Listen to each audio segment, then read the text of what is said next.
नारायण, राधे राधे। अब हम आप सबके बीच में श्रीमद् भगवत गीता के द्वितीय अध्याय सांख्य योग के 12वें श्लोक की चर्चा करते हैं।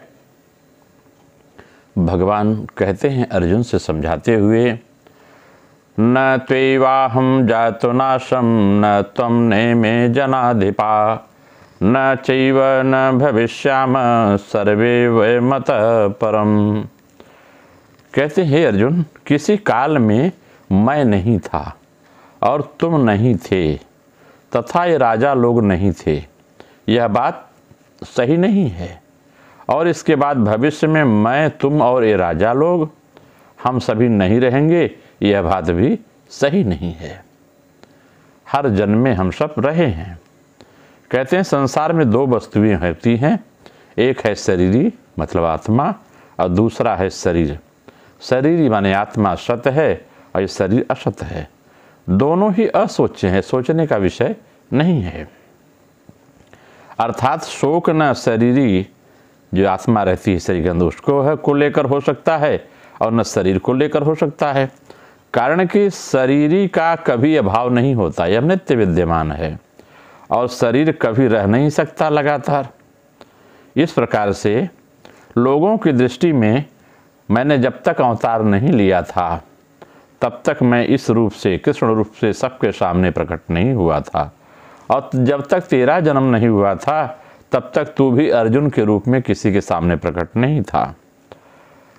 तब तक ये सभी इस रूप में, सबके राजा लोग जो हैं इस रूप में प्रकट नहीं थे, परंतु मैं, तू और ये राजा लोग इस रूप में प्रकट होने से पहले भी हम लोग विद्यमान थे। इसका मतलब है कि मैं, तू और ये राजा लोग हम सभी पहले नहीं थे, यह बात भी नहीं है। हम सब पहले भी थे और आगे भी नहीं रहेंगे, यह बात नहीं है। आगे भी हम सब रहेंगे। इस प्रकार भूत और भविष्य की बात तो भगवान ने कह दी, पर वर्तमान की बात भगवान ने नहीं कही। अगर सात्विक दृष्टि से देखा जाए तो हम सभी वर्तमान में हैं और ये शरीर प्रतिक्षण बदल रहा है। इस तरह शरीरों से अलगाव का अनुभव हमें वर्तमान में ही कर लेना चाहिए कि इसके आत्मा अलग है, शरीर अलग है। इसकी अनुभूति व्यक्ति को इसी समय होनी चाहिए। तात्पर्य है कि जैसे भूत और भविष्य अपनी सत्ता का अभाव नहीं है, ऐसे ही वर्तमान में भी अपनी सत्ता का अभाव नहीं है। इसका अनुभव करना चाहिए। मतलब हम नित्य हैं। जैसे प्रत्येक प्राणी को नींद आने से पहले भी यह अनुभव रहता है कि हम हैं, और नींद खुलने के बाद भी अनुभव रहता है कि अभी हम हैं, तो नींद की अवस्था में भी हम वैसे के तैसे ही थे। केवल बाह्य जानने की सामग्री का अभाव था, हमारा अभाव नहीं था। आत्मा थी तब भी थी जब हम नींद में थे। ऐसे ही मैं और बाद में भी नहीं रहेंगे तथा अभी भी शरीर प्रतिक्षण नाश की ओर जा रहा है, परंतु हमारी सत्ता पहले भी थी, पीछे भी रहेगी और अभी भी वैसी की वैसी ही है। अभी आप अनुभव करिए कि बचपन से लेकर बुढ़ापा तक कभी लगता है कि हम बुजुर्ग हो गए। हम नित्य नवीन समझते हैं, यही आत्मा का भाव है। हमारी उम्र बदलती गई, शरीर बदलता गया, रूपांतरित होता गया, लेकिन आत्मा का भाव वही बना रहता है।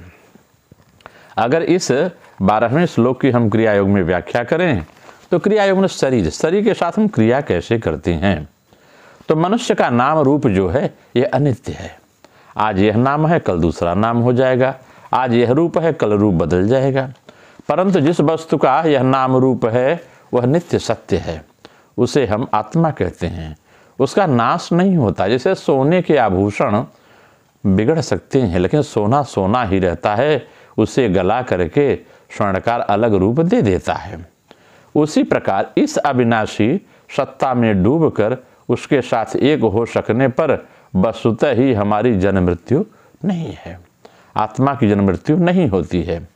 भगवान शंकराचार्य ने यह दिखाया है कि आत्मा इस देह धारण के पूर्व कूटस्थ स्वरूप मतलब आत्मस्वरूप जो कूटस्थ में निवास करता है, आज्ञा चक्र में अन्य शरीर में वर्तमान था और इस समय है और आगे भी रहेगा।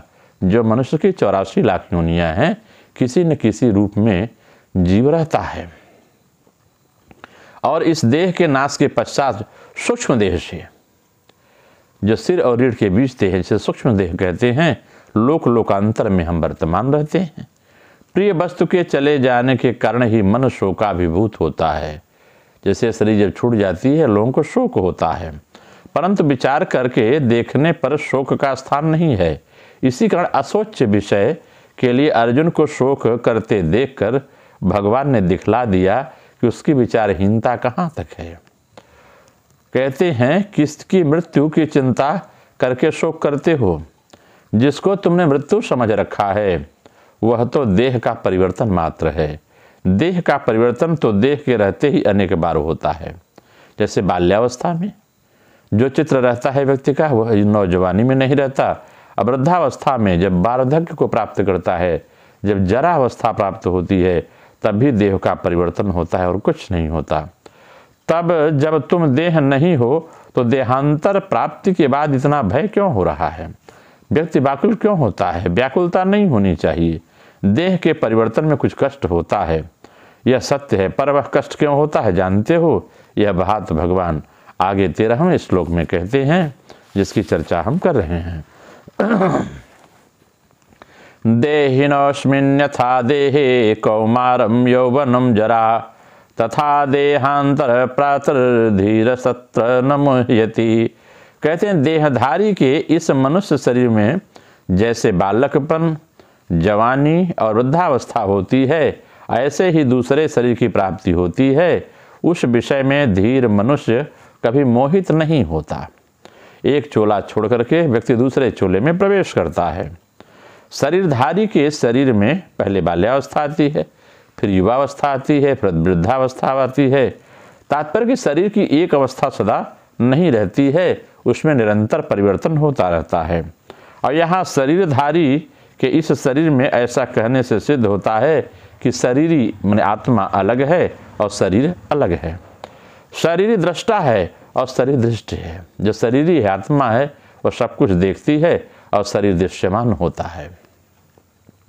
अतः शरीर में बालकपन आदि अवस्था का जो परिवर्तन होता है, वह परिवर्तन आत्मा में नहीं होता, वो सदा रहता है। जैसे देहांतर की अर्थात दूसरे शरीर की जब प्राप्ति होती है, स्थूल शरीर बालक से जवान, जवान से बूढ़ा होता है, तो इन अवस्थाओं के परिवर्तन को लेकर व्यक्ति कोई शोक नहीं करता।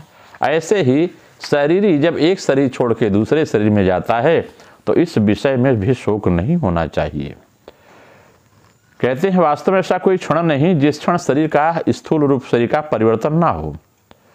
और ऐसे ही सूक्ष्म और कारण शरीर में भी प्रतिक्षण परिवर्तन होता रहता है, जो देहांतर रूप से स्पष्ट देखने में आता है। अब विचार करना है कि स्थूल शरीर का तो हमें ज्ञान होता है, पर सूक्ष्म और कारण शरीर का हमें ज्ञान नहीं होता। जैसे स्थूल शरीर का ज्ञान उसकी अवस्थाओं को लेकर होता है, ऐसे ही सूक्ष्म और कारण शरीर का भी ज्ञान उसकी अवस्थाओं को लेकर होता है। कहते हैं, स्थूल शरीर की जागृत, सूक्ष्म शरीर की स्वप्न और कारण शरीर की सुषुप्ति अवस्था मानी जाती है।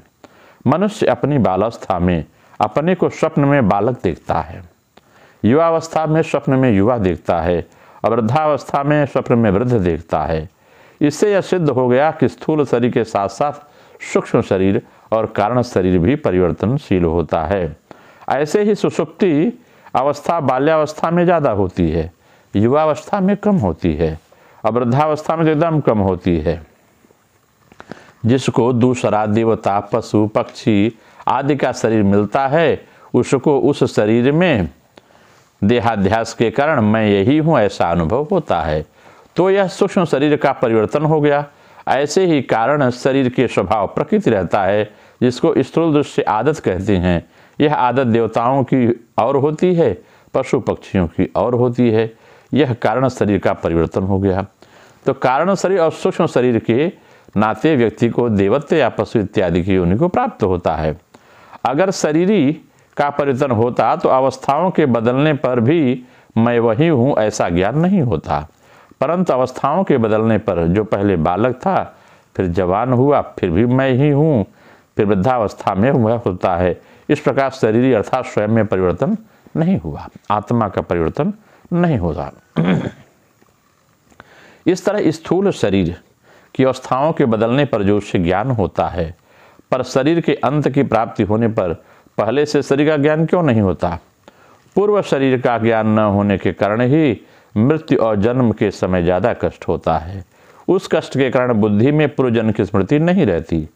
जैसे लकवा मार जाने पर अधिक वृद्धावस्था होने पर बुद्धि में पहले जैसा ज्ञान नहीं रहता, ऐसे ही मृत्यु काल में तथा जन्म काल में बहुत बड़ा धक्का लगने पर पूर्व जन्म का ज्ञान नहीं रहता। परंतु कहते हैं जब देहांतर की प्राप्ति होने पर ये जो हमारा स्थूल शरीर है यह तो छूट जाता है, लेकिन मुक्ति से पहले जब तक मुक्ति नहीं मिलती तब तक सूक्ष्म और कारण शरीर नहीं छूटते हैं। इसलिए मुक्ति के लिए व्यक्ति को सूक्ष्म और कारण शरीर से भी परे जाना पड़ता है। परंतु शरीर की मृत्यु में ऐसा कष्ट नहीं होता।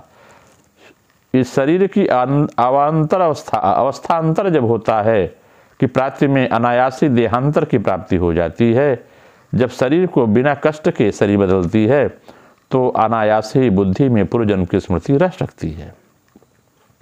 धीर वही है जिसको सत असत का बोध हो गया। ऐसा धीर मनुष्य उस विषय में कभी मोहित नहीं होता, उसको कभी संदेह नहीं होता है। अपने जीव अपने कर्मों का फल भोगने के लिए अनेक योनियों में जाता है, नरक और स्वर्ग में जाता है। ऐसा कहने मात्र से सिद्ध होता है कि 84 लाख योनियां छूट जाती हैं, जो कि क्रमिक परिवर्तन होता है। स्वर्ग और नरक छूट जाते हैं और स्वयं शरीर माने आत्मा वही रहता है। योनियां माने शरीर बदलती है, पर जीव जो है, जो शरीरी है, जो आत्मा है, वो नहीं बदलता। जीव एक रहता है, तभी तो वह अनेक योनियों अनेक लोकों में जाता है। जो अनेक योनियों में जाता है वह स्वयं किसी के साथ लिप्त नहीं होता, कहीं फंसता नहीं है। अगर वह लिप्त हो जाए, फंस जाए, तो फिर 84 लाख योनियों के भोग को कौन भोगेगा? स्वर्ग और नरक कौन जाएगा? मुक्त कौन होगा? जन्मना और मरना यह हमारा धर्म नहीं है, बल्कि शरीर का धर्म है। यह शरीर का धर्म है। हमारी आयु अनादि और अनंत है, जिसके अंतर्गत अनेक शरीर उत्पन्न होते हैं, अनेक शरीर मरते हैं। जैसे हम अनेक वस्त्र बदलते रहते हैं, पर वस्त्र बदलने पर हम नहीं बदलते, जैसे कि तैसे ही हम रहते हैं। इसकी चर्चा हम अगर क्रिया योग के माध्यम से करते हैं तो उसका भाव यह प्रकट होता है। जिन्होंने स्थिरत्व को प्राप्त कर लिया है वे इस प्रकार विकार को देखकर भी नहीं देखते। जो शरीरी और शरीर में अंतर समझते हैं वो ये सब भाव नहीं देखते। वे कूटस्थ हो गए, मतलब आज्ञा चक्र में स्थिर हो जाते हैं। उनमें देहात्म बोध नहीं रहता, देह का बोध नहीं रहता। फिर भी अवस्था में उन्हें देह के विकार जन्म मरण आदि मुग्ध नहीं कर सकते।